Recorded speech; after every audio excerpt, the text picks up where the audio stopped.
प्रभाग क्रमांक 2B से लोकशाही आघाड़ी के उम्मीदवार सुहास संभाजी पवार ने 1459 मतों के साथ शानदार जीत हासिल की।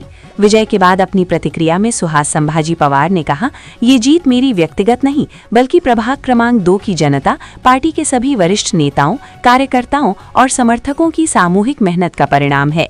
जनता ने मुझ पर जो भरोसा जताया है उस पर खरा उतरना मेरी पहली जिम्मेदारी होगी। उन्होंने आगे कहा कि प्रभाग के नागरिकों की मूलभूत समस्याओं जैसे सड़क, पानी, स्वच्छता, स्वास्थ्य, सीसीटीवी और युवाओं के रोजगार को प्राथमिकता के आधार पर हल किया जाएगा। हर नागरिक तक विकास पहुंचाना, पारदर्शी प्रशासन देना और जनता की आवाज को मजबूती से उठाना मेरा संकल्प है, ऐसा उन्होंने स्पष्ट किया।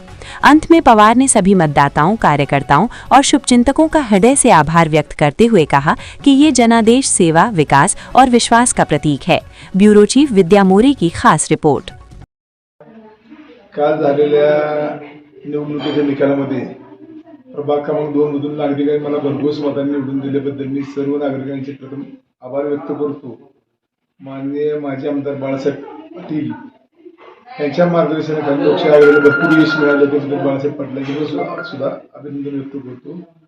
तसेच यशवंत विकास आघाडीचे नेते राजेंद्र सिंह यादव यांना नगराध्यक्षपदी निवड झाल्याबद्दल त्यांचे मनपूर्वक आभार व्यक्त करतो व वार्डातील सर्व समस्यापूर्वी मी काम सगळं केलेच आहे। इथून सुद्धा तसेच वार्डामध्ये सीसीटीव्ही कॅमेऱ्याचे भूमिपूजन निवडणुकीपूर्वी मी केलेलं आहे।